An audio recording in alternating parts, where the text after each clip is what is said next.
तो बेटा स्टार्ट करते हैं आज की क्लास। जैसे कि लास्ट क्लास में हम बात कर रहे थे किस चीज़ की, कि मैंने आपको फर्स्ट ऑर्डर की ना इक्वेशन बता दी थी। जो फर्स्ट ऑर्डर की हमारी इक्वेशन होती थी वो क्या होती थी, k is equal to 2.303 by time log R not upon में आर टी। ठीक है, ये हमारी इक्वेशन हुआ करती थी और ये इक्वेशन हमारे को क्या करनी है, अब यूज करनी है। अब इस इक्वेशन में चेंज अगर हम करना चाहें तो क्या चेंज कर सकते हैं मैक्स टू मैक्स। इसमें अगर हम कुछ चेंज करना चाहें तो एक छोटी सी चीज चेंज कर सकते हैं बेटा, कि जो चीज मेरी क्या बोलते हैं लेफ्ट साइड में लिखी हुई है, क्या बोला बेटा, जो चीज मेरी लेफ्ट साइड में यहाँ के लिखी हुई है। ठीक है, अभी मैं चाहूं तो के को नीचे लिख सकता हूं टी की जगह और टी को यहां ले आऊंगा के की जगह, है ना। ये चीज मैं कर सकता हूं अब इसके अंदर। अब इसे देखते हैं, ये जो क्वेश्चन है आपका, ये क्वेश्चन है बहुत ज्यादा इंपॉर्टेंट। एक होता है थोड़ा बहुत इंपॉर्टेंट, ये है क्वेश्चन बहुत ज्यादा इंपॉर्टेंट, मतलब कंफर्म्ड है ये पेपर में 3 मार्क्स का आएगा ही आएगा। इस बात में कोई शक नहीं है कि ये क्वेश्चन नहीं आएगा, तो इसको बहुत ध्यान से आप लोग समझना। क्वेश्चन क्या कहता है, पहले इसका मतलब समझाता हूं। कह रहा है the following data were obtain during first order thermal decomposition. इन्होंने बोला क्या बेटा, कह रहा है कि फर्स्ट ऑर्डर रिएक्शन है। इस फर्स्ट ऑर्डर रिएक्शन की अगर मैं बात करूं तो ये कह रहा है कि 2N2O5 टूट रहा है 2N2O4 प्लस O2 में। अच्छा, एक चीज डिटेल में समझना भैया, सामने देखो, यहां पे ये कह रहा है कि हमारे को ज्यादातर जो पढ़नी है वो फर्स्ट ऑर्डर पढ़नी है, थोड़ा बहुत जीरो ऑर्डर और सेकंड ऑर्डर के बारे में बहुत हल्की फुल्की इंफॉर्मेशन हमारे को ध्यान रखनी है। हाफ लाइफ वगैरह थोड़ा बहुत, बहुत ज्यादा नहीं आता इसमें से। तो फर्स्ट ऑर्डर तो इन द डीप डिटेल पढ़ना है। इसमें कोई भी चीज नहीं समझ में आ रही होगी, आप मेरे को क्लियर कट बताओगे, ठीक है, वंस मैं क्वेश्चन कंप्लीट कर दूं। तो यहां पर आपको कह रहा है कि 2N2O5 ये वाली question they the, 2N2O5 gas goes to 2N2O4 gas plus में O2 gas. Is that clear. अभी ये कह रहा है कि जब टाइम 0 था तो टोटल प्रेशर कितना था 0.5। मुझे एक छोटी सी बात बताओ, यहां पर मैं लिख रहा हूं at time is equal to 0 total pressure 0.5। जब टाइम 0 था तो क्या मैं मान सकता हूं कि रिएक्शन हल्की फुल्की भी हुई होगी? अरे 0 टाइम है भाई, रिएक्शन हुई नहीं है। मतलब जो प्रेशर है वो सिर्फ और सिर्फ किसकी वजह से है, सिर्फ और सिर्फ N2O5 की वजह से, बाकियों की वजह से। ये बात समझ में आई। वो कह रहा है टाइम 0 है, टाइम 0। अबे 0 टाइम कभी जिंदगी में नहीं होता। 0 का मतलब होता है आप कुछ स्टार्ट करने जा रहे हो, वो चीज अभी स्टार्ट नहीं हुई। बनी भैया सामने ध्यान दो, यहां पे मैंने लिखा चलो जो टोटल प्रेशर था वो सिर्फ और सिर्फ किसकी वजह से था, वैल्यू पता है आपको एटीएम में दे रखी है, तो ये सिर्फ N2O5 की वजह से, यहां 0 यहां 0। उसके बाद आपने वो वाली चीज तो पढ़ी है कि जब हम 11th क्लास में थे, इक्विलिब्रियम में थे। अगर किसी को इस वाली बात में डाउट हो तो मुझे बताना। मान ले यहां पर एक रिएक्शन लिखी है N2 plus 3H2 gives 2NH3। इस चीज को दोबारा रिकॉल करा रहा हूं। मान ले इसकी इनिशियल कॉन्सेंट्रेशन 3 मोलर है, इसकी इनिशियल कॉन्सेंट्रेशन 8 मोलर है, ये 0 है एग्जाम्पल के तौर पे। तो at time is equal to T equilibrium पे ये 3 माइनस एक्स होगा, 8 माइनस 3x होगा और ये 0 प्लस 2x होगा। यही बताया था, उतना x प्लस होता है प्रोडक्ट में जितना कोफिशिएंट होता है और उतना x माइनस होता है रिएक्टेंट से जितना उनका कोफिशिएंट होता है। और रिएक्शन हमारी बैलेंस केमिकल इक्वेशन होनी चाहिए। तो भैया यहां ध्यान देना कि जब वो कह रहा है कि टाइम 100 सेकंड पहुंचा तो टोटल प्रेशर हो गया 0.52। अब आप एक बात बताओ, जब 100 सेकंड हुए होंगे तो रिएक्शन कुछ तो आगे गई होगी रिएक्ट करके। तो अभी जो टोटल प्रेशर 0.512 आ रहा है, क्या वो सिर्फ इसकी वजह से रहा होगा? नहीं भैया, अब कंट्रीब्यूशन इसका तो है ही, इनका और इनका भी कंट्रीब्यूशन है। अच्छा, इसकी वैल्यू x की टर्म्स में निकाल लेता हूं, कितनी आई होगी। At time is equal to 100 seconds, second लिखा है तो यहां पर टोटल प्रेशर की वैल्यू है ना, फिलहाल तो यहां लिखो 0.5 माइनस कितना x करेंगे, यहां पर 2x। क्यों? क्योंकि यहां पे 2N2O5 लिखा है। क्या लिखा है बेटा? 2N2O5। तो यहां पे 2x कर दिया, यहां पर कितना ऐड ऑन करेंगे, 2x. Why the 2x? Because 0 है, उसमें 2x ऐड ऑन किया तो सिर्फ 2x आया. यहां कितना ऐड ऑन करेंगे बेटा? x. अब क्योंकि आप जानते हो इन्होंने बोला है 100 सेकेंड पे टोटल प्रेशर 0.512 ATM है, तो मामला सिर्फ और सिर्फ इतना है कि 0.5 माइनस 2x और x इन सबको ऐड ऑन करूंगा तो मेरा टोटल प्रेशर के बराबर आना चाहिए. अब यहां पर ध्यान देंगे, इनको फटाफट इनके बराबर लिख लेते हैं कि जो P टोटल रहा होगा वो किसके बराबर रहा होगा? Pressure of N2O5 plus pressure of N2O4 plus pressure of O2. Is that clear? बोल मेरे लाल. तो यहां पर आ गया, ये वैल्यू कितनी है? 0.512. ये वैल्यू कितनी है? 0.5 माइनस 2x. ये वैल्यू कितनी है? 2x. ये वैल्यू कितनी है? x. अब किससे क्या कट गया मेरे लाल? 2x से 2x कट गया, तो 0.5 प्लस x आया आपका 0.512. तो क्या मैं कह सकता हूं कि यहां से जो मेरी x की वैल्यू आई होगी वो 0.512 minus 0.5 which is equal to कितनी हो गई बेटा? मैं इस वाले पार्ट को ऐसे ऐसे ऐसे ऐसे ऐसे ऐसे कर देता हूं, तो यहाँ पे मेरी वैल्यू x की कितनी आ गई बेटा? 0.012. बता बेटा, इस वाली बात में कोई डाउट? और ये जो 0.012 आई है, ऑब्वियस ही बात है ये एटीएम में ही होने वाली है, क्योंकि सारी यूनिट्स अभी मैं एटीएम में बात कर रहा हूँ. बेटा तसल्ली से इस बात को मेरे को बताना अगर चीज ना समझ में आई हो. मैंने सिंपल ये बोला कि 0 टाइम पे टोटल प्रेशर जो था वो सिर्फ इसकी वजह से रहा होगा, जबकि 100 सेकेंड पे जो प्रेशर था वो तीनों की वजह से रहा होगा. और भैया बता ही रहे हैं कि टोटल प्रेशर की वैल्यू 0.52 है, तो x की वैल्यू, भाई लीनियर इक्वेशन हो गई आपकी, तो x की वैल्यू आ गई 0.012. अब वो कह क्या रहे हैं भाई साहब? वो कह रहे हैं कैलकुलेट द रेट कांस्टेंट. देखो टाइम तो दे ही रखा है यार, देखना टाइम दे रखा है. अब यहाँ पे R0 और RT की वैल्यू मोल पर लीटर में नहीं डलेगी, एटीएम की जो वैल्यू है वही डल जाएगी. ठीक है, क्योंकि ऊपर जो यूनिट डालूंगा, ऊपर जो कॉन्सेंट्रेशन डालूंगा, चाहे प्रेशर डालूंगा, नीचे डालूंगा, कट पिट जाएगा ना. हाँ, तो मेरे को तो वहां सिर्फ नंबर ही मिलता है. तो अब ये x की वैल्यू आपको मिल चुकी है 0.012. तो चेक करना, मैंने क्या बताया? ये वाली कॉन्सेंट्रेशन RT होती है. अरे भैया क्या बताया? ये वाली कॉन्सेंट्रेशन किसके बराबर होती है? RT के बराबर. और ये इनिशियल वाली किसके बराबर होती है? R0 के बराबर. तो अभी तुम्हारे को अगर x की वैल्यू पता है तो RT की वैल्यू पता है ना? x की वैल्यू पता है मतलब RT की वैल्यू पता है. अब यहाँ पे RT नहीं है, ये PT है. RT नहीं है, क्या है ये? PT. तो इसे हटाओ, इसे भी हटाओ, और यहाँ क्या डाल दो बेटा? यहाँ पे P0 और PT डाल दो. P0 और PT. तो कुल मिला के जो मेरा फॉर्मूला था, जो R0 बाय RT था, वो P0 बाय PT हो जाएगा. और P0 क्या रहा होगा? Initial pressure. PT क्या रहा होगा? प्रेशर आफ्टर टाइम T, जब T टाइम की रिएक्शन हो गई. तो कितनी वैल्यू आई है जल्दी बता मेरे? PT की क्या वैल्यू आई है?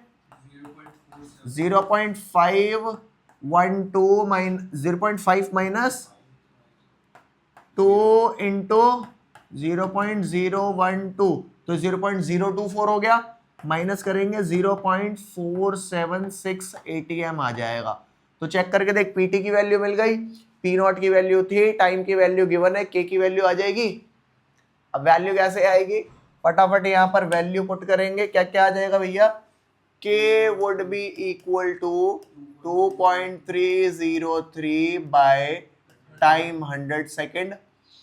देखो सिर्फ यही यूनिट आई है सेकंड में. उसके बाद लॉग यहाँ पे आया होगा 0.5 अपॉन में 0.476. ये आया. देखो ऊपर भी एटीएम में रहा होगा, नीचे भी एटीएम है, तो अल्टीमेटली तो नंबर ही आएगा. तो log of this number 2.303 by 100, ये सॉल्व करेंगे, हमारा क्या निकल के आ जाएगा बेटा? फाइनल आंसर निकल के आ जाएगा. हाँ, लॉग की वैल्यू बेटा आपको मिलेगी, उसकी टेंशन 1 रुपए की भी नहीं लेनी आपको. बता बेटा क्या कह रही है? तो मुझे ना थोड़ा सा पूरी समझ आया कि आपने जो स्टार्टिंग में लिख रखा है ना कि -2x वाला जो आप कॉन्सेंट्रेशन लिख रखे हैं, माइनस, सर आप एक बार पिछले वाली साइड. हाँ सर, जो आपने 0.5 -2x लिख रखा है, हाँ, तो वो 0.5 -2x -x भी नहीं लिखा होगा, क्योंकि वो जो N2O4 और O2 है, उनका भी तो 2x और x फॉर्म हो रहा है, तो फिर वो -2x -x नहीं होना चाहिए. कौन से वाला -2x -x? ये चीज ये अच्छा तू कह रही है सिर्फ मैंने -2x लिखा है। हाँ सर। चल तेरे से एक क्वेश्चन पूछता हूं, यहां ध्यान दे, इस चीज को समझना। मान ले मेरे पास 100 मॉलिक्यूल NaCl के थे, ठीक है, अनडिसोसिएटेड। अगर ये टूटते हैं तो तुझे पता है Na+ बनता है और Cl- बनता है हाँ सर। है ना। एक NaCl एक Na+ और एक Cl- बनाता है। तो अगर मान ले तेरे पास 10 मॉलिक्यूल हैं, उसमें से पांच नहीं 4 मॉलिक्यूल ब्रेक हुए हैं, 6 ब्रेक नहीं हुए। एग्जाम्पल ले रहा हूं, 4 ब्रेक हुए हैं, 6 ब्रेक नहीं हुए। तो यहां पे कितने बचे होंगे अनब्रेक्ड? सिर्फ 6 बचे होंगे, है ना। और यहां पे जब 4 मॉलिक्यूल ब्रेक हुए तो 4 Na+ और 4 Cl- आए होंगे। हाँ सर। तो तू यहां पे क्या लिखेगी तेरे हिसाब से? क्या लिखूं? 10 - 4 - 4? नहीं सर, बस minus। ये बात समझी कि सिर्फ 4 मॉलिक्यूल तेरे को एक इसका मतलब 4 इसके 4 इसके दे रहे हैं, तो यहां तो सिर्फ 4 ही माइनस हुए ना। हाँ सर। समझ गई? हाँ सर। Very good. तो अभी वही चीज वहां, असल में क्या है बेटा, वो सारा जो मामला है ना वो होता है 11th क्लास की इक्विलिब्रियम का। इस चीज को बहुत इजीली करने का सिर्फ एक तरीका होता है कि जितने कोफिशिएंट्स हैं उसकी एग्जिस्टिंग कंसेंट्रेशन में से उतने कोफिशिएंट बराबर x माइनस कर दो। यहां भी वही कर दो और प्रोडक्ट में ऐड ऑन कर दो, क्योंकि प्रोडक्ट हमारे बढ़ रहे होते हैं। बोल बेटा, आया समझ? Yes sir. अब इसकी वैल्यू अगर मैं सॉल्व करता हूं 0.5 बाय 0.476, तो 0.5 डिवाइडेड 0.476 ये आ गई 1.0504। तो इसका लॉग लेंगे, क्या आएगा 1.0504 का लॉग 0.0213 आ गया। तो ये वैल्यू आपकी कितनी आ गई? ये वैल्यू आ गई 2.303 बाय 100 इंटू ये वैल्यू कितनी आ गई बेटा 0.0213 मल्टीप्लाई अगर ऊपर वाले से करता हूं तो क्या आ जाएगा? आ गया 0.0213 इंटू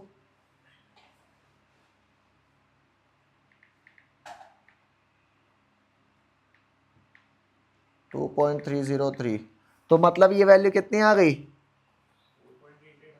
4 हाँ, यहाँ पे 0.049 और डिवाइडेड बाय 100 भी रहा होगा, तो ये वैल्यू आ जाएगी आपकी 4.9 इंटू 10⁻⁻⁴ आ जाएगा। और यूनिट में देखना बेटा, यहाँ तो कोई यूनिट आई नहीं होगी, 2.303 की भी कोई नहीं थी, तो यहाँ यूनिट आ गई सिर्फ सेकंड इनवर्स। ये आ गई आपकी के की फाइनल वैल्यू।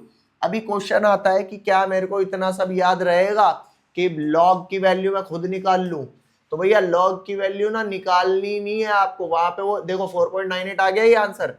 तो कुल मिला के 4.9 इंटू 10⁻⁻1 आ गया। अभी आपको छोटा सा काम ये करना है, छोटा सा हम एक चीज और देख लो, तसल्ली से लिखना, तसल्ली से बैठ करके।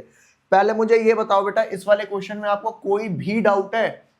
इस क्वेश्चन को मार्क करना वेरी वेरी वेरी इंपॉर्टेंट में, मींस ये क्वेश्चन इतना इंपॉर्टेंट है कि कंफर्म्ड है पेपर में आ गया, यूं मान करके चलो। ठीक है, अभी नेक्स्ट आ जाए इसके आगे जो करा रहा हूं वो बेटा इसको लिख लेना। पहले एक चीज और करा दूं, अब मैं आपको करा रहा हूं integrated rate equation of zero order reaction. क्या करा रहा हूं? Integrated rate equation of zero order reaction. तो यहां पर हेडिंग डालेंगे बेटा, हेडिंग क्या है, लिखेंगे क्या? इंटीग्रेटेड, इसके लिए बेशक से जगह छोड़ देना, ठीक है। यहां पे ध्यान दो, integrated rate equation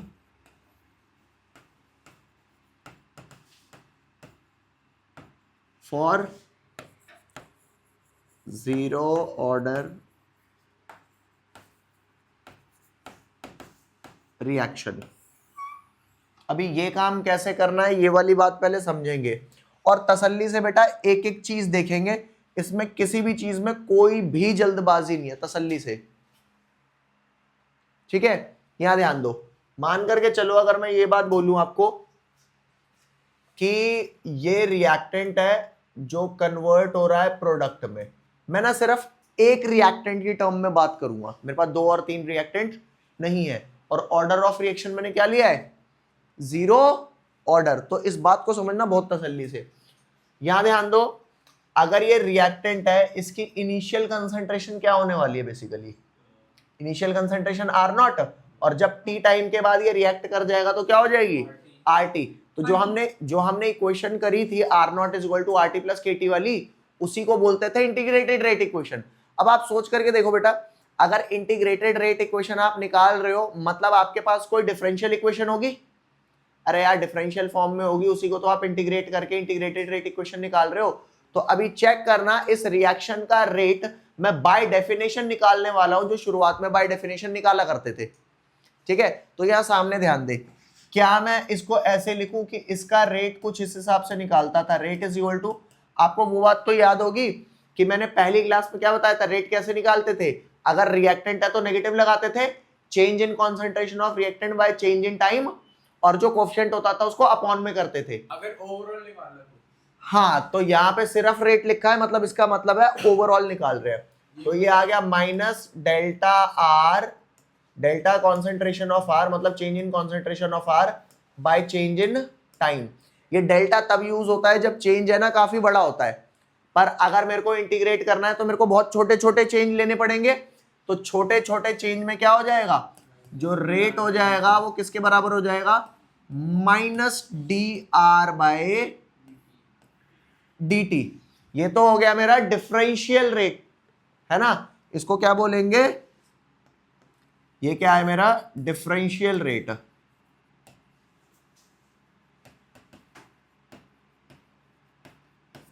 differential rate. अब ये डिफरेंशियल रेट निकल गया। अब अकॉर्डिंग टू रेट लॉ क्या निकलेगा भैया? याद ध्यान देना, according to rate law,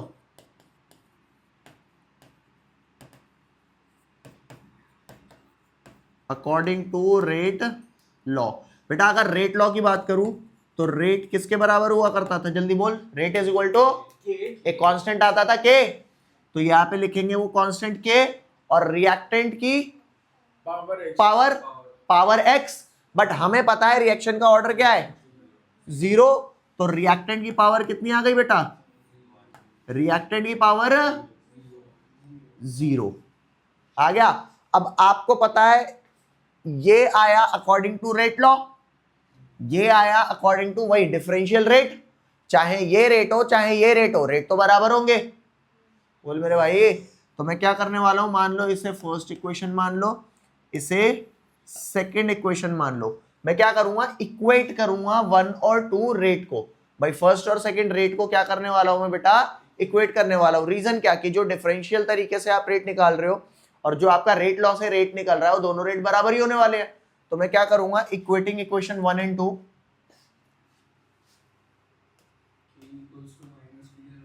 on equating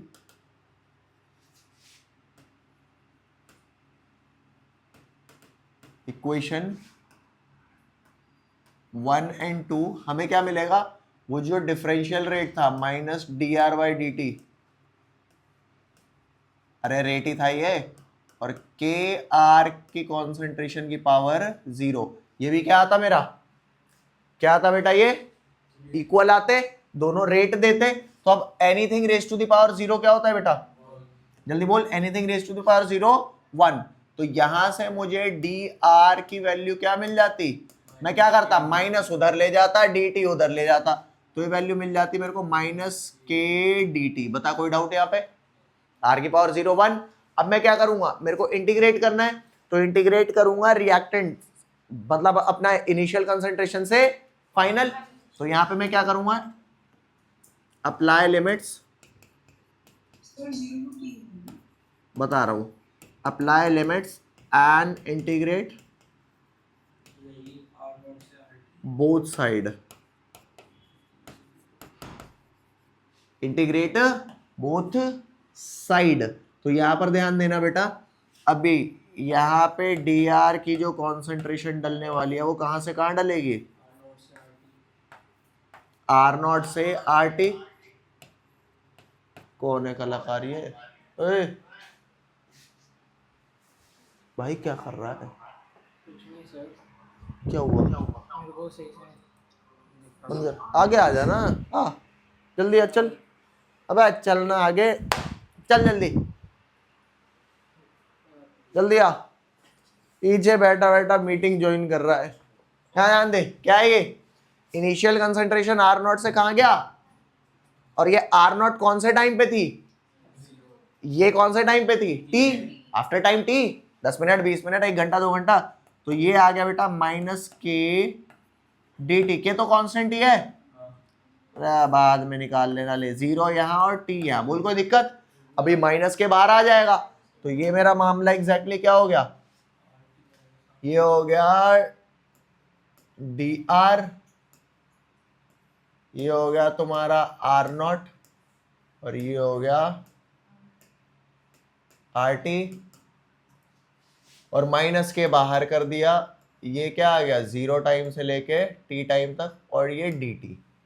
अभी डी टी का इंटीग्रेशन टी और डी आर का इंटीग्रेशन आर, अबे डी एक्स का एक्स होता है तो बस वही तो है, दोनों जगह डी आर डी टी तो है, तो ये हो गया आपका आर, आर को ऊपर कहां से कहां ले जाएंगे, आर नॉट से आर टी, और यहाँ माइनस के यहाँ क्या ले जाएंगे, टी से 0। तो जैसे ही हम ये ले जाएंगे हमारे को फाइनल मिलेगा क्या मेरे भाई, हमारे को फाइनल मिलेगा, क्या मिलेगा, R not minus R T is equal to minus K, यहाँ मिलेगा टी माइनस 0। तो क्या मिला, आर नॉट, और ये माइनस आर टी उधर ले गया तो प्लस आर टी हो गया, प्लस आर टी, और यहाँ हो गया बेटा के टी। तो कुल मिला करके ये वही क्वेश्चन तो है जो मेरी, या अल्लाह मैंने कुछ गलती कीता क्या, मारे ते होगी मिस्टेक, बताऊं क्या, मारे ते मिस्टेक ये हो गई कि यहाँ पर जो आपका आना था ना, ये देखो, हाँ यहाँ पे ये वाला जो टी है, अरे भाई ऐसे तो मिस्टेक, ये मिस्टेक हुई ना, इसको करेक्ट करेंगे बेटा, my bad, totally my bad. और कहाँ का करेक्ट करना पड़ेगा, यहाँ भी, इसको भी करेक्ट, ये भी है, ये तो सही है, हाँ। तो यह आ जाएगा आपका R T minus R not, और ये क्या आ जाएगा, ये आ जाएगा R T R naught, totally my bad. क्या मिस्टेक हुई भैया, चेक करना, आर नॉट नीचे है, आर टी ऊपर है, मैंने मिस्टेक क्या करी थी बेटा, आर नॉट यहाँ ऊपर लिख दिया था, आर टी नीचे लिखा था, जबकि लोअर लिमिट और ये अपर लिमिट है ना, तो अपर वाली अपर रहेगी, लोअर वाली लोअर रहेगी, ठीक है। जो जो क्लास में जिंदा है उन बच्चों को मेरी गलती दिखाई दे गई होगी, अभी जो सो रहे हैं उनको कुछ नहीं पता अच्छा क्या हुआ। तो सुनो मेरी बात, यहाँ तक कोई डाउट बेटा, बता, एनी डाउट, एनी डाउट, हाँ। तो यहाँ पे मैंने क्या देखा, R T minus R naught, अभी आर नॉट उधर ले आऊंगा प्लस आर नॉट हो जाएगा, माइनस के टी इधर ले आऊंगा प्लस के टी हो जाएगा। ये आपका पेपर में कितने मार्क्स का आ सकता है, ये पेपर में आ सकता है 2 मार्क्स का, ठीक है, ये 2 मार्क्स का आ सकता है। तो अभी क्या करेंगे, इतने को बेटा फटाफट लिखना चालू करेंगे। अभी अगला आता है बेटा, अगला है आपका क्या, इंटीग्रेटेड रेट इक्वेशन फॉर, जैसे आपने 0 ऑर्डर किया वैसे क्या करोगे, फर्स्ट ऑर्डर। तो यहां पे क्या लिखेंगे, integrated rate equation for first order reaction. First order reaction, क्या क्या चीजें सेम रह सकती हैं इसके अंदर, ये वाली चीज देखेंगे। जो हमने पीछे लिखा था क्या क्या, ध्यान दो भैया, हमने यहां से क्या लिखा, रिएक्टेंट टू प्रोडक्ट सेम रह सकता है, डिफरेंशियल रेट जो आएगा वो यही रह सकता है minus del R by del T.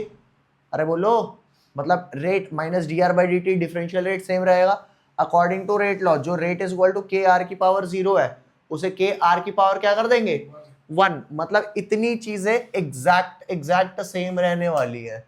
क्या बोला बेटा, ये देखो ये सारी चीजें एग्जैक्टली सेम रहने वाली हैं, बस फर्क क्या आएगा, जो r की पावर 0 है उसे क्या लिख देंगे, r की पावर 1 लिख देंगे। ले भैया ये तो आ गया एग्जैक्टली सेम है। तो यहां पे जो पावर आपकी 0 आ रही थी इसको क्या लिख दिया हमने, पावर 1 लिख दिया। अभी पावर 1 लिख दिया, अब वही है इक्वेटिंग इक्वेशन 1 एंड 2। जब हम इक्वेशन 1 और 2 को इक्वेट करेंगे तो क्या होने वाला है बेटा, on equating equation 1 and 2 what it we get, क्या मिलेगा भैया, ये जो आपका minus D R by D T है is equal to K R की पावर 1। तो जो पहले आर की पावर 0 था वो तो 1 हो गया था, बट अभी आर की पावर 1 है, तो अभी ये 1 नहीं होगा, अभी आर का आर ही रहेगा। तो मैं क्या करता हूं, यहां पे लिख देता हूं डी आर अपॉन में आर, और इधर ले आता हूं माइनस के डी टी। जैसे पहले हमने apply limits and integrated both side किया था, यहां भी वही करेंगे। क्या, यहां पर हम लिखेंगे अप्लाई लिमिट्स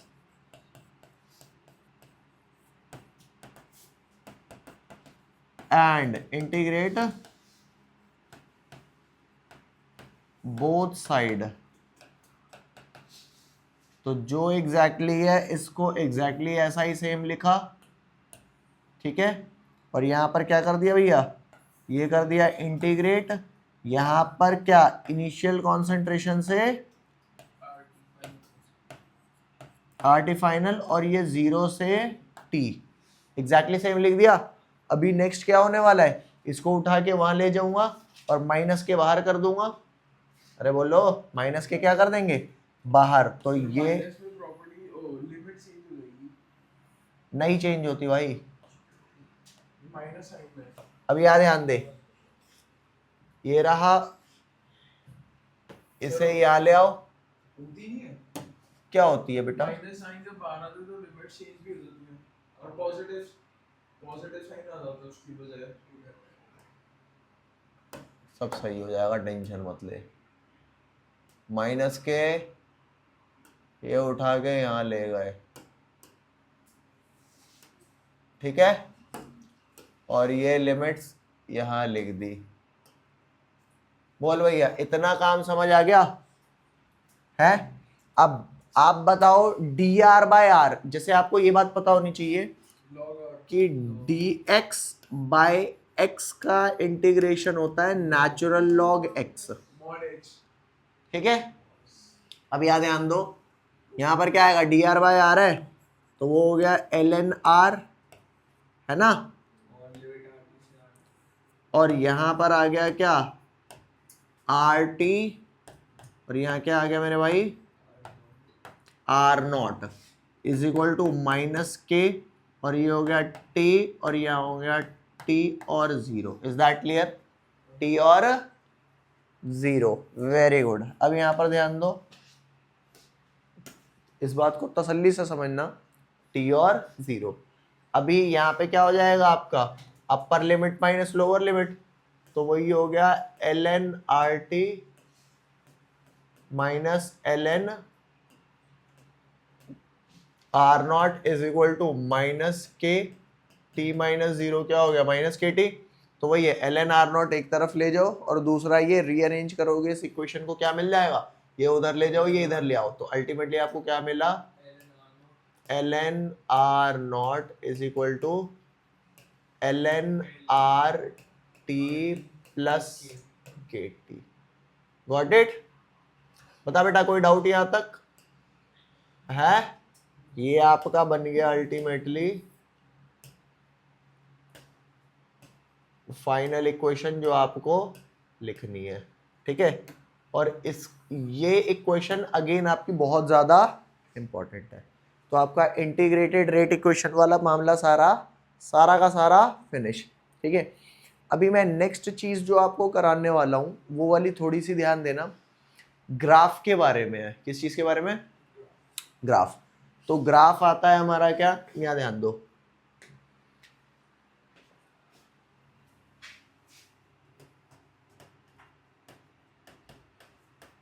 अभी आते हैं ग्राफ। अभी ग्राफ समझने के लिए आपको थोड़ा सा क्या करना पड़ेगा, अभी ये मेरे को बता दो मैथ्स किस किस के पास नहीं थी, मैथ्स तुम में से बेटा ऑनलाइन स्टूडेंट कौन कौन से ऐसे बच्चे हैं जिनके पास मैथ्स नहीं है, एक बार फटाफट बता दो मैथ्स किस पे नहीं है,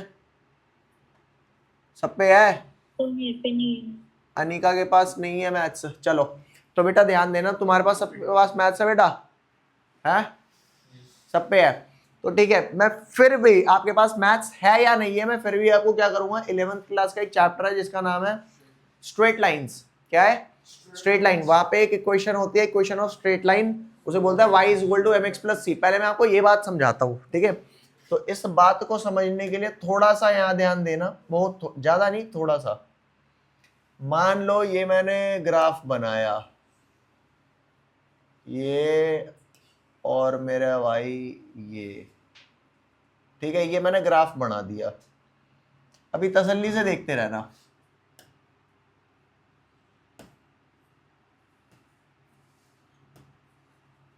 अब मैं अब इसके यहाँ पे एक लाइन डालने की कोशिश करता हूँ, ठीक है, लाइन सपोज ये ले लो, ये ले ली लाइन तुमने, क्या है भैया लाइन आ गई है। अभी आप सारे बच्चे ये बात जानते हो कि ये एक्सिस आपकी पॉजिटिव एक्स एक्सिस है, ये माइनस एक्स एक्सिस है, ये पॉजिटिव वाई है और ये नेगेटिव वाई है। अभी आप बताओ ये जो लाइन मेरी है इसका पॉजिटिव एक्स एक्सिस के साथ जो एंगल है वो एक्यूट एंगल है या ऑब्ट्यूज है, ध्यान से सुनना बेटा तसल्ली से, जल्दबाजी की कोई बात नहीं है, चीज आएगी सारी समझ, ठीक है, कोई जल्दबाजी नहीं। ये वाला जो एंगल है फिलहाल क्या है, ये अगर मैं बात करूं इसको, मैं इसको उठाया और यहां पर एक ऐसा और बना लिया, ठीक है भैया ध्यान से देखना, ये वाला जो आपका एंगल आया है ये थीटा जो है ये एक्यूट है, ठीक है, पर यही लाइन अगर मैं उठा करके सपोज कुछ ऐसी कर दूं, ऐसा कर दिया, अब बताओ पॉजिटिव एक्स एक्सिस के साथ इसका एंगल क्या है, अभी ये जो थीटा है ये ऑब्ट्यूज है, तो there is a thing which is called slope. Slope का बहुत शुद्ध देसी भाषा में अगर मतलब समझाऊं तो वो होता है इंक्लिनेशन, जैसे इसका स्लोप ज्यादा आ रहा है, इसका स्लोप कम है, अगर मुझे चढ़ाई चढ़नी है पहाड़ों पे तो ऐसे पे इजीली चढ़ पाऊंगा या ऐसे पे चढ़ना थोड़ा, हाँ, तो जिसका स्लोप ज्यादा है उस पे चढ़ाई करना थोड़ा सा मुश्किल है, इसे बोलते हैं मोर स्टीप है, ये लेस स्टीप है, ये तो बिल्कुल ही प्लेन है, गॉट इट। तो जब भी मैं क्या करता हूं, मेरा थीटा है ना, ये इस थीटा का अगर मैं टैन निकालू, टेंजेंट टैन थीटा निकालू, तो ये वैल्यू आती है इसकी स्लोप की, और स्लोप को हम शो करते हैं m से, किससे शो करते हैं बेटा, दोबारा सुनो क्या बोला मैंने, ये मैंने थीटा निकाला, ठीक है, और जो थीटा था उसका टैन ले लिया, टैन थीटा, तो मेरा आ गया स्लोप। अभी आपको जो बताने जा रहा हूं ये बात समझना कि मान ले थीटा मेरे दो केस हो सकते हैं, अगर मेरा थीटा एक्यूट एंगल है तो टैन थीटा की वैल्यू जो आएगी, मतलब कि जो आपका m रहेगा वो आएगा पॉजिटिव, समझ रहे हो, ठीक है, और अगर थीटा ऑब्ट्यूज हुआ तो जो m की वैल्यू आएगी, मतलब जो टैन थीटा की वैल्यू आएगी वो क्या आएगी, नेगेटिव आएगी। ये वाली बात आपको याद रखने की है, जिनके पास मैथ्स नहीं है बेटा स्पेशली उनको बता रहा हूं, जिन पे मैथ्स है वो रिकॉल रिवाइज कर लो। क्या बोला, मैथ्स है तो रिवाइज कर लो, नहीं है तो आपको क्या करना है, सिंपल इसको, जिसके पास मैथ्स नहीं हो तसल्ली से देख लो, जितना बता रहा हूं इससे ज्यादा इंफॉर्मेशन यूज नहीं करनी। तो यहां पर सिंपल मामला क्या है बेटा, अभी आपको मैंने सिर्फ क्या बताया कि थीटा एक्यूट है तो स्लोप क्या है पॉजिटिव, थीटा नेगेटिव है तो स्लोप, सॉरी थीटा ऑब्ट्यूज है तो स्लोप नेगेटिव, सिर्फ इतनी सी बात बताई। अभी नेक्स्ट बात मेरी क्या है वो बात समझना बहुत तसल्ली से। एक चीज होती है विच इज कॉल्ड इंटरसेप्ट। क्या होता है बेटा, इंटरसेप्ट। इंटरसेप्ट आपका होता है कि कोई भी लाइन पॉजिटिव एक्स एक्सिस को या नेगेटिव एक्स एक्सिस को बेसिकली कौन से पॉइंट पे काट रही है, यहां पे ये इसे काट रहा है भैया, यहां पर अरे भाई पॉजिटिव एक्स पे काट रहा है तो एक्स इंटरसेप्ट यहां पॉजिटिव है, ये वाई एक्सिस को ये लाइन कहां काट रही है, पॉजिटिव वाई पे, तो वाई इंटरसेप्ट पॉजिटिव है। इस केस में बता बेटा एक्स एक्सिस को कहां काट रहा है, पॉजिटिव पे या नेगेटिव पे, एक्स को बताओ कहां काट रहा है, पॉजिटिव पे, और वाई को कहां काट रहा है, नेगेटिव पे। ठीक है, तो इंटरसेप्ट क्या होता है कि एक्स एक्सिस को लाइन किस पॉइंट पे काटती है। ठीक है, तो अगर मैं आपको समझाऊं ये वाली चीज क्या है मेरी, जो ये वाली चीज लिखी हुई है ये वाली, ये है मेरा एक्स इंटरसेप्ट, क्या है बेटा, ये एक्स इंटरसेप्ट, और ये वाली चीज क्या है, ये वाली जो चीज है मेरी ये क्या है,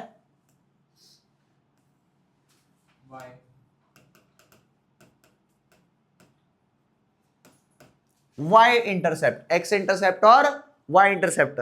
तो इस केस में एक्स इंटरसेप्ट क्या है, एक्स इंटरसेप्ट इस केस में है पॉजिटिव, और इस केस में वाई इंटरसेप्ट कितना है, वो भी पॉजिटिव है।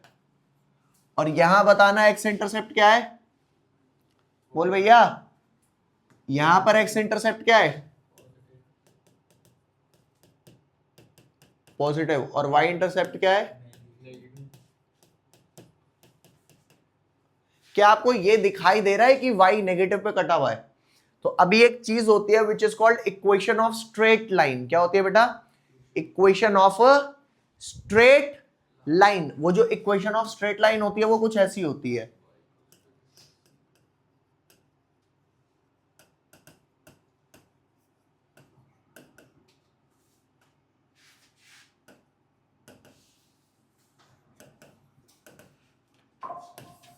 इक्वेशन ऑफ स्ट्रेट लाइन होती है y is equal to M X plus C, जहां पे y पे वो चीज डलती है जो y इंटरसेप्ट है, ओ सॉरी y पे वो डलती है जो y पे आना है वेरिएबल, x पे वो डलता है जो x पे आना है वेरिएबल, m क्या है यहाँ पे, m यहाँ पे है स्लोप, c क्या है, c होता है y इंटरसेप्ट, यहाँ पे x इंटरसेप्ट की कोई जरूरत नहीं है, क्या है ये, y इंटरसेप्ट। अब मैं आपको क्या करूंगा, एक एक करके ना ग्राफ प्लॉट करने सिखाऊंगा, एक एक करके ग्राफ प्लॉट करने सिखाऊंगा, बट उससे पहले अभी आप क्या करोगे, यहां तक लिखोगे, इसे फटाफट बेटा आप लिखना चालू करो। तो बेटा यहां ध्यान दो, अभी एक एक करके ग्राफ प्लॉट करेंगे, तो बस देखते जाना, और जो चीज ना समझ आए क्लियर कट मना कर देना। सबसे फर्स्ट ग्राफ है plot graph of RT versus T for zero order reaction। उनने आपको बता दिया क्या प्लॉट करना है, तसल्ली से देखते जाओ बस, ठीक है, इनने आपको बता दिया प्लॉट क्या करना है। कह रहा है जीरो ऑर्डर वर्सेस, ओ सॉरी RT वर्सेस T। बाप मेरे को छोटी सी बात बताना, बहुत छोटी सी, RT वर्सेस T में क्या चीज ऐसी है जो इंडिपेंडेंट है, वो है टाइम। आपका रिएक्शन रिएक्ट करे ना करे रिएक्टेंट, आपका टाइम चलता रहेगा। तो जो चीज इंडिपेंडेंट होती है ना उसको हम एक्स एक्सिस पे डालते हैं, तो ये क्या है मेरा, ये इंडिपेंडेंट है,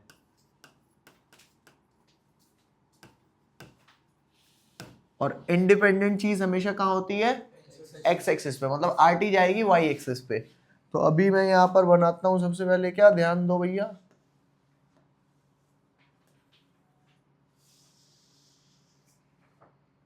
ये रहा ऐसा, ये रहा ऐसा, ठीक है, ये बन गया आपका। अभी इसे देखो,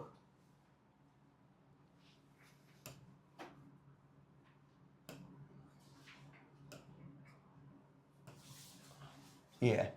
अभी यहां पर अगर मैं बात करूं तो इस वाले पार्ट पे डल जाएगा टाइम, इस पे क्या डलेगा टाइम, और इस पे क्या डलेगा बेटा RT। बट अभी बनाना कैसे है वो मुझे नहीं पता। तो चेक करो, आपकी जो इक्वेशन होती है वो क्या होती है भैया?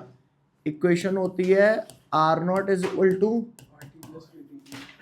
Are T plus K T, और आपको इस चीज को ना इक्वेट करना है कैसे? y is equal to M X plus C से। तो जो चीज आपको y एक्सेस पे डालनी है उसे एक साइड रखो, बाकी सारी चीजें दूसरी साइड ले जाओ। तो चेक कर, y एक्सेस पे क्या डालना है? आर टी को एक साइड रखो, बाकी सारी चीजें, तो के टी को मैं दूसरी साइड ले जाऊं तो हो क्या जाएगा? R T is equal to minus K T plus R naught. अरे के टी उधर जाएगा तो माइनस के टी, तो आपका फाइनल क्या आया? R T is equal to minus K T plus R naught. तो अब चेक कर, क्या मैं इसे बोल सकता हूं y is equal to M X plus C. Check कर बेटा, y एक्सेस पे वो आ गया जो y पे डला हुआ है, x पे वो आ गया जो x पे डलना है। तो अभी x के जो साथ है वो स्लोप है, मतलब t के जो साथ है माइनस के वो स्लोप है। स्लोप नेगेटिव है, m की वैल्यू क्या है? माइनस के, मतलब क्या होगा? Obtuse angle. अरे बोलो। और जो c है, जो y इंटरसेप्ट है, वो प्लस आर नॉट है, प्लस आर नॉट है। तो जो मेरा कर्व आएगा वो कैसा सा आएगा बेटा? काइंड ऑफ कुछ ऐसा आएगा।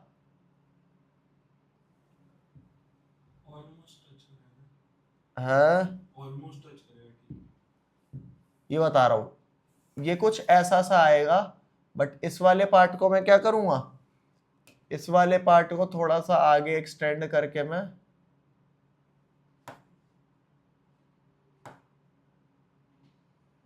अरे दिखता नहीं है यार एक तो, हाँ ये है। ठीक है, अभी इस बात को समझना। अबे ये दिखाई दे रहा है कि आगे ऐसे जा रहा है तो पॉजिटिव एक्स के साथ तो ऑब्ट्यूज एंगल बनेगा, तो भाई ऐसे जा रहा है ना, है, और वाई एक्सेस को पॉजिटिव पे काट रहा है। अच्छा, इस बात को हम समझ भी सकते हैं। चेक कर, यहां ध्यान दे। देख बेटा, यहां ध्यान दियो। जब तेरे टाइम की वैल्यू कुछ थी तो आर टी की वैल्यू कम बची, टाइम और कम था अभी तो आर टी थोड़ा ज्यादा था, टाइम और कम था अभी तो आर टी और ज्यादा था, टाइम ऑलमोस्ट जीरो था तो आर टी की जो कंसेंट्रेशन थी वो इनिशियल थी, और वाई इंटरसेप्ट क्या है? R naught. मतलब जब टाइम जीरो था तो आर टी की कंसेंट्रेशन जो थी वो थी क्या? मैक्सिमम, जो आर नॉट वैल्यू है। समझ पा रहे हो? तो कुल मिला के मामला यही है। ये वाला जो आपने पार्ट लिखा है, ये वाला, ये पार्ट एग्जैक्टली है क्या? आर नॉट ही है। स्लोप इसका है क्या? स्लोप इसका माइनस के ही है। Is that clear? रटने वाली बात नहीं। अगर कोई बोले मुझे क्या पता लगेगा ये क्या है वो क्या है वो क्या है, दोबारा समझ। क्या तुझे ये बात समझ में आई कि R not is equal to R T plus K T में मैंने आर टी एक साइड रखा और माइनस के टी उधर ले गया, तो R naught R T is equal to minus K T plus R naught आया। अब तुझे पता है टी एक्स एक्सिस पे है तो टी के साथ वाला स्लोप है, स्लोप नेगेटिव है। और अगर इस वाले ग्राफ को मैं ऐसे ये इसको आगे ले जाऊं तो पता लग रहा है ना पॉजिटिव एक्स एक्सिस के साथ कैसा एंगल है? ऑब्ट्यूज है ना। तो बस वही चीज है। तो कुल मिला के आपका नेगेटिव स्लोप में ऑब्ट्यूज एंगल डाल दिया, और क्योंकि प्लस आर नॉट आया है तो मैं वाई एक्सिस को प्लस पे काट रहा हूं, मतलब ये लाइन ऊपर है। सपोज अगर कुछ ऐसा होता कि मेरा नेगेटिव स्लोप होता और नेगेटिव इंटरसेप्ट होता तो मैं इसको उठा के यहां ले आता कि नेगेटिव पे काटो, बट नेगेटिव पे नहीं काटना ना। Is that clear? तो ये आपका हो गया are T versus T for zero order. एक भी चीज बेटा, एक बार ऑनलाइन स्टूडेंट मेरे को फटाफट इंडिविजुअली कंफर्म कर दो आपको ये सारी बातें समझ में आई कि नहीं आई। Yes sir. फटाफट फटाफट बेटा जल्दी से कंफर्म कर दो। कंफर्म। एकांश समझ आई बेटा? हाँ सर। चलो बहुत बढ़िया, वेरी गुड। तो कुल मिला के ये आपको जीरो ऑर्डर के लिए समझ में आ गया। अभी आते हैं बेटा फर्स्ट ऑर्डर के लिए। ग्राफ जितने कराऊंगा सारे बहुत सिंपल में, ये चैप्टर ही बहुत स्कोरिंग है। इस चैप्टर में ऐसा कुछ है ही नहीं जो आपको दिक्कत क्रिएट करे। बेटा अगले पेज पर आ जाते हैं। तो अभी मैं आपको हेडिंग क्या डाल के दे रहा हूं? प्लॉट ग्राफ ऑफ, किसका ग्राफ डालना है भैया? हाँ, बट फर्स्ट ऑर्डर का आरटी नहीं डालना, यहीं आ जाते हैं। तो लिखो प्लॉट ग्राफ ऑफ पहले वो ना लिखे पीछे वाला चच्चा जान रुक जाओगे 2 minute. Plot graph of LNRT versus T for first order reaction।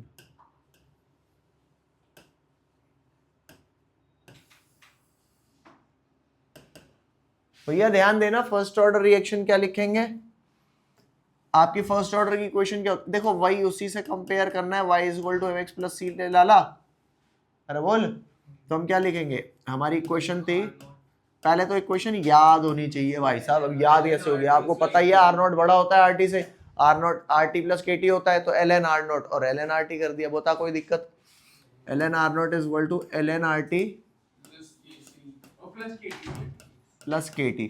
अभी जो y एक्सेस पे डालना है, ये आ गया y पे, ये आ गया x पे, तो y वाली एक साइड रखो, तो ये इधर रखोगे तो वो उधर आ गया। तो अल्टीमेटली हुआ क्या? L N R T is equal to minus K T plus L N R naught. देखो सिचुएशन तो वही बनी है। क्या सिचुएशन बनी है लाला? y ये एम एक्स ये प्लस सी, सी पिछली बार सी क्या था? आर नॉट था प्लस आर नॉट, इस बार एल एन आर नॉट है। वहां पे आर टी था, यहां एल एन आर टी है वाई पे, और स्लोप वही है माइनस के। तो ग्राफ मेरा वही बनेगा जो बना पीछे, ग्राफ एग्जैक्टली सेम, बस फर्क क्या होगा वो फर्क आपको दिखा देता हूं, है मेरे भाई? या ये आपका आया, इसको उठाया, यहां मैंने एल एन आर टी लिख दिया, यहां पे मैं क्या लिख दूंगा बेटा? यहां मैं उठा करके एल एन आर नॉट लिख दूंगा। Very good, this is your L N R naught. Slope वही रहेगा के माइनस के, बता कोई डाउट? सिंपल। अभी जो अब आपको ग्राफ में थोड़ी अच्छी सी फील देना चालू करेंगे, अभी वो समझते हैं, तसल्ली से देख। अब मैं लिख रहा हूं प्लॉट ग्राफ ऑफ, अभी L N R T versus क्या था? L N R T versus T, ठीक है। अभी एक बढ़िया सी चीज दे रहा हूं, बढ़िया सी चीज क्या है? Plot graph of, plot of L N R naught by R T versus T. क्या बोल रहा मेरे लाल? अभी plot L N R naught by R T है, तो भैया चेक करियो, अभी क्या ही नहीं रहा, फर्स्ट ऑर्डर है या सेकंड ऑर्डर है? क्या मानू? क्या है? क्या मानू? कौन सा ऑर्डर? फर्स्ट। क्यों? एल एन आता ही उसमें, फिर भी चलो बता देते हैं for first order. Got it? तो अभी याद ध्यान देना, अभी हम बना रहे हैं क्या? अभी हम बनाएंगे यहाँ पे, यहाँ पे, यहाँ पे। पहले यहाँ बनाने से पहले वो कर लेते हैं ना।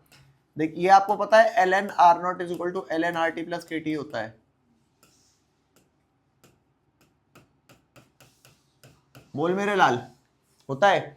अभी तुझे क्या चाहिए? L N R naught by R T, मतलब ऑब्वियस सी बात है, ये वाली चीज कहां डल रही होगी? वाई एक्सिस पे, और ये वाली चीज कहां डल रही होगी? तो यार जो चीज y पे चाहिए उसे एक साइड लाओ ना, तो ये आर टी को इधर ले आऊं, तो बोलो तो क्या बन जाएगा? L N R not minus L N R T is equal to K T. और आपको पता है L N A minus L N B क्या होता है? L N A divided by B. बोल लाला, तो क्या मैं बोलूं ये वाली चीज उठा करके अपन y एक्सिस पे डालने वाले हैं? क्या बोलूं ये वाली चीज अपन mx लिखने वाले हैं? और क्या बोलूं कुछ नहीं है यहाँ पे, मतलब c की वैल्यू क्या है? c की वैल्यू 0 सिंपली मींस बेटा, अरे c की वैल्यू 0 का की मतलब हुंदा है? हाँ, क्या बात बोली भाई ने।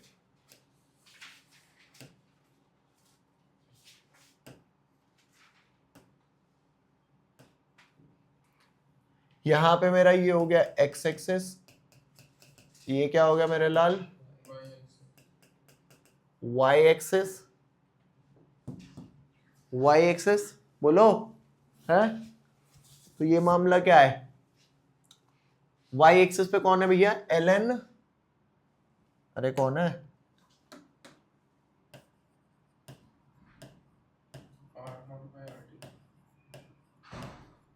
यहां पे टी है। अच्छा वाई इंटरसेप्ट क्या है, 0, और स्लोप क्या है, पॉजिटिव। पॉजिटिव स्लोप का क्या मतलब है, एक्यूट एंगल, मतलब यहां से एक्यूट एंगल ऐसे जा रहा होगा और 0 से पास करना होगा, कहां से, यहां से पास करना होगा भैया, चेक है। हाँ क्यों ओरिजिन से पास किया, क्योंकि वाई इंटरसेप्ट, वेरी गुड। तो यहां अपन लिखेंगे क्या, स्लोप की वैल्यू कितनी आई के, और वाई इंटरसेप्ट की वैल्यू क्या आई, 0। बता समझ आया। अब एक आध ग्राफ और देखेंगे फर्स्ट ऑर्डर के, बेटा फर्स्ट ऑर्डर के वो सारी पॉसिबिलिटीज कर लेंगे जो पूछने के चांसेस होते हैं पेपर में, ये एक एक नंबर के डायरेक्ट बनाने के लिए आते हैं, या पेपर में बने बनाए दे देगा 4 ग्राफ, कहेगा बताओ कौन सा फर्स्ट ऑर्डर का नहीं है, हो गया ना क्वेश्चन टिपिकल। अभी आप चारों बना के चेक करो कि एक है, अब ये हो गया आपका एक ग्राफ, जैसे आपने L N R naught by R T लिखा है ना, क्या L N R naught by R T. अभी इसमें एक थोड़ा सा ना चेंज करता हूं, मतलब बहुत ज्यादा चेंज नहीं करूंगा, थोड़ा सा चेंज करूंगा। कैसे बेटा, यहां ध्यान दे, देख मेरे भाई, यहां पे जो एल एन लिखा है ना, इस एल एन को अपन क्या करते हैं, एल एन हटा देते हैं और यहां पे लिख देते हैं log R naught by R T. यार रुक जा, हाँ सर सेम चीज नहीं है। अरे कहां सेम है, एल एन होता है लॉग बेस ई, नेचुरल लॉग, और लॉग में अगर बेस नहीं बताया तो लॉग बेस 10 है, तो मेरे को नेचुरल लॉग को लॉग बेस 10 में कन्वर्ट करना पड़ेगा। क्या फर्क आएगा ये नहीं पता, पर फर्क आएगा। तो पढ़ के देख बेटा क्या चीज आएगी यहां पे क्या चीज सेम आ सकती है, ये वैल्यू तो सेम आएगी, ये वाली बात भी सेम आएगी, ये वाली बात भी सेम आएगी। क्या सेम नहीं आएगा वो मैं आपको बताता हूं, इसे उठाओ और ले चलो आगे। ये हमने लिया भाई, इसको आगे लाने में कोई दिक्कत तो है नहीं। अब क्या चीज देखो, ये वाली चीज हटाओ, ये वाली चीज हटाओ, ये वाली चीज फिलहाल हटा दो ना, ये हटा दिया। अभी फिलहाल ये L N R naught by R T है, एल एन को लॉग में कैसे कन्वर्ट करते हैं, 2.303 लिख दे log R naught by R T, लिख दे मेरे लाल, और यहां पे मल्टीप्लाई भी कर दे 2.303 वाला, क्योंकि यही मेरा कन्वर्जन फैक्टर था। अभी मेरे को y पे 2.303 log R naught by R T नहीं डालना, सिर्फ log R naught by R T डालना है। तो इसको उठा के कहां ले चलो, चलो उधर, तुम y पे नहीं हो। आप एक बार फिर से बता सकते दोबारा सुन बेटा, ये L N R naught by R T equal to K T, ये तो वही था ना जो पहले हमने किया। हाँ सर ये तो पहले से आ रहा है। अब तेरे को ये वाली बात याद है जब मैंने बताया था कि अगर मान ले एल एन 400 की वैल्यू चाहिए तो मैं लॉग बेस 10 400 की वैल्यू निकालूंगा, उसमें 2.303 वैल्यू मल्टीप्लाई करूंगा और this would be equal to this. हाँ सर ये तो वही है ना, तो L N R naught by R T को 2.303 log R naught by R T लिख सकते हैं। हाँ सर गॉट इट। तो कुल मिला के मामला ये है, अभी मेरे को वाई एक्सिस पे this into log R naught by R T नहीं चाहिए, सिर्फ ये चाहिए। तो 2.303 को इधर ले आए, ये हमारा बन गया log R naught by R T is equal to K T by 2.303। अब आप बताओ वाई एक्सिस पे क्या डलेगा, वाई एक्सिस, और ये वाला क्या हुआ एम एक्स, एक्स पे कौन है लाला, और क्योंकि यहां पर कोई है ही नहीं तो सी वाई इंटरसेप्ट क्या है 0। तो जो हमारा ग्राफ बना था यहां पर पीछे सेम ग्राफ बनेगा, क्योंकि वाई इंटरसेप्ट क्या है मेरा 0। तो सेम जो वाई इंटरसेप्ट 0 है वो सेम ग्राफ हम बना देंगे, बस फर्क ये रहेगा यहां जो एल एन था वो एल एन को उठा के क्या लिख देंगे यहां लिख देंगे log, और जो मेरा स्लोप k था उस स्लोप k को क्या लिख देंगे मेरे लाल, k अपॉन 2.303, ठीक है। और वही 0 से ही पास करेगा। बोलो ये बात समझ आई कि नहीं आई? अरे बोल दे लाला, रटने वाली कोई बात नहीं है, कंफर्मेशन के साथ देखो। एक और ग्राफ कराऊं? हाँ ठीक है, एक ग्राफ और कराऊं। अभी आपने देखा log r0/r, मतलब बेसिकली आपको करना क्या है, यहां पे बार बार यूज हो रहा है आपका y equal to mx plus C. Is that clear? एक चीज आपको और दे रहा हूं, ठीक है, वो तसल्ली से देखो, तसल्ली से। इन्होंने अब कहा प्लॉट ग्राफ ऑफ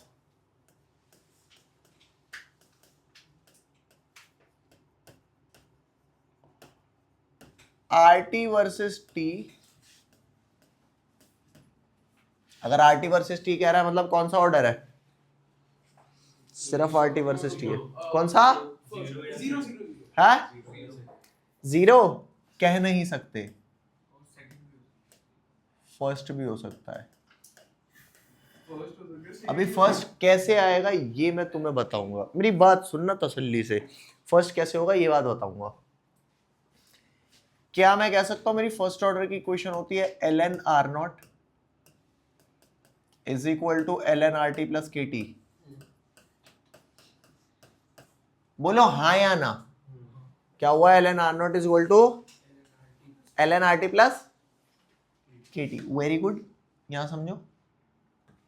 अब मेरे को ln वाला ग्राफ नहीं चाहिए, मेरे को क्या करना है, ln हटाना है।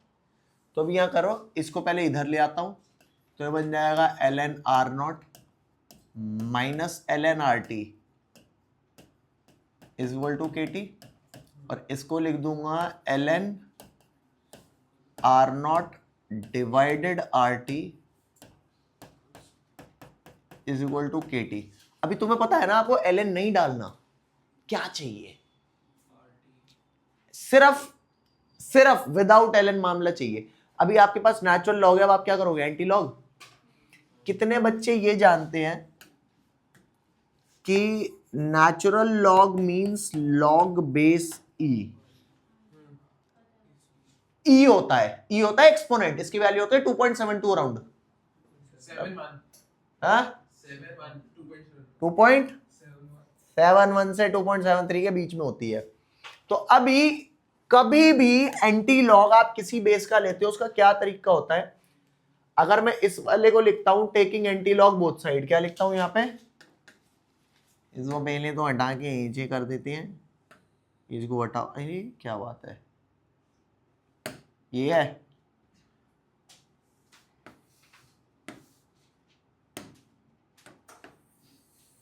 इसको हटाओ, यहां ले आओ। अभी मैंने सिंपल ये कहा, मैं लिखूंगा taking anti log both side. ये वाली बात थोड़ी सी समझना बेटा, यहाँ बच्चा ना थोड़ा कंफ्यूज रहता है। एंटी लॉग कैसे लिखते हैं, आप यहाँ लिखोगे एंटी लॉग, और यहाँ क्या आ जाएगा, क्या आ जाएगा मेरे लाल, ln r0 बाय rt। अरे बोलो, इज इक्वल टू यहां भी क्या आएगा, एंटी लॉग ऑफ के टी। यही आया? हाँ भाई। अब एंटी लॉग कैसे लेते हैं ये बात समझना। अभी यहां पे एंटी लॉग आपको उस लॉग का लेना है जिसकी बेस ई है? तो यहां तो एंटी लॉग से लॉग हट गया, क्या बचा,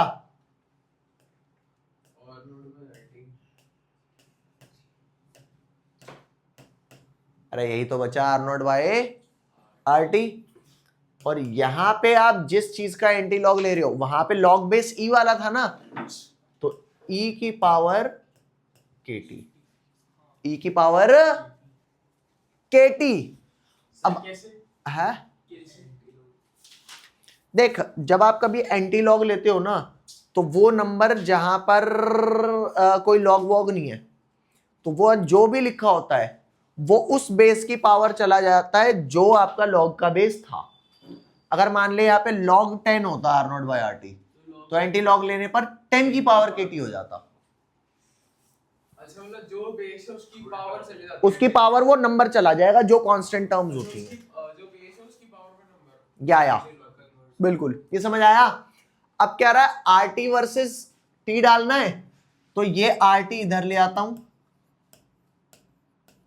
तो ई की पावर के टी इधर आ जाएगा, तो क्या आया आर नॉट बाई ई की पावर के टी। तो क्या मैं लिख सकता हूं, यहां पर आर टी है और यहां पर आर नॉट ई की पावर माइनस के टी है। क्या ये बात आपको दिखाई दे रही है? बोल। तो अभी चेक करना, ई की पावर माइनस के टी का क्या मतलब है, सोच के देख। अगर यहां पे टाइम बढ़ाऊंगा तो अल्टीमेटली किसकी वैल्यू बढ़ेगी, माइनस के टी। अरे यार सिंपल सी बात है, तुम्हें पता है ई होता है 2.71 के अराउंड, तो अगर टाइम बढ़ाऊंगा तो ये डिनोमिनेटर बढ़ेगा और आर नॉट तो फिक्स है, और डिनोमिनेटर बढ़ेगा, आर नॉट फिक्स है, तो आर टी कम होता जाएगा। तो आर टी कैसे कम हो रहा है, एक्सपोनेंशियली कम हो रहा है ना। बोल लो यार, तो कर्व बनेगा। अब स्ट्रेट लाइन नहीं बनेगी। तो इसका ग्राफ सिंपल कैसा आता है वो मैं आपको बता देता हूं। इसका ग्राफ कैसा आता है, ये कुछ आता है ऐसा। मतलब एक्सपोनेंशियल डिके शो कर रहा है। हाँ बिल्कुल,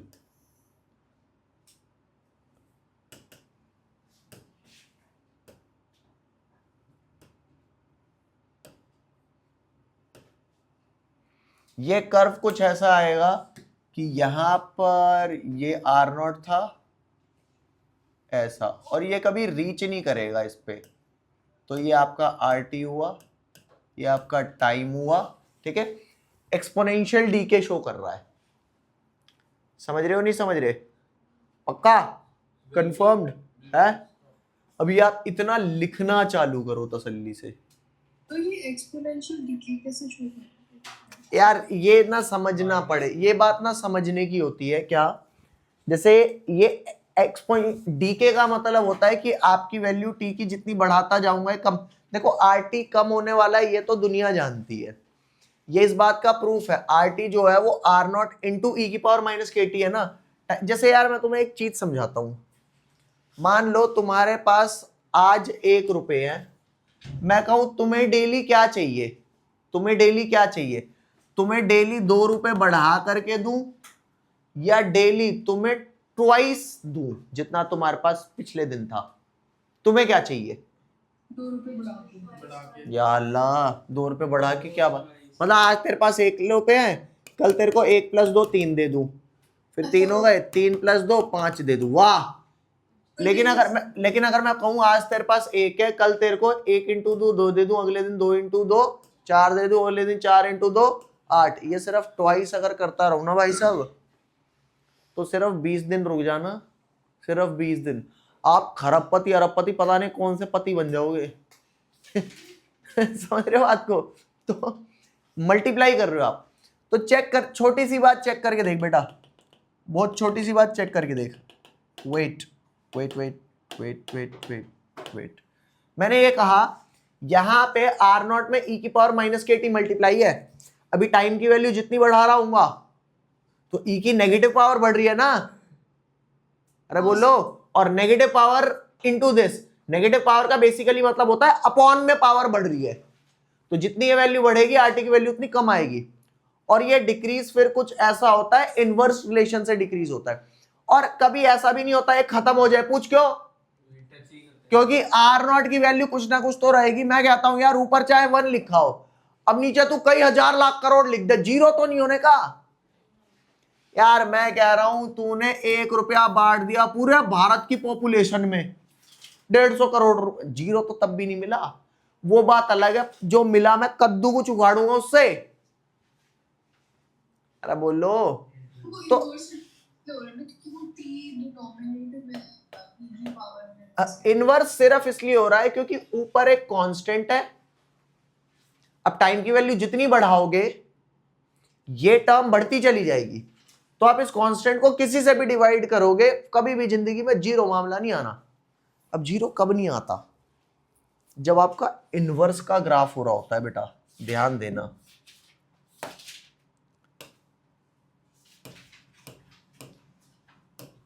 अबे नहीं आई बात समझ?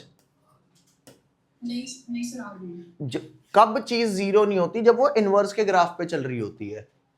कि इनिशियल तो मुझे पता है आर नॉट है, आप ये भी नहीं कह सकते काइंड ऑफ कुछ ऐसा कर्व है। समझ गए? अभी आप फटाफट इतना लिखना चालू करो। क्या? हाँ, इनफाइनाइट पे जीरो होगा, और वही वाली बात है, इनफाइनाइट तो मिलती नहीं। चलो लिखो।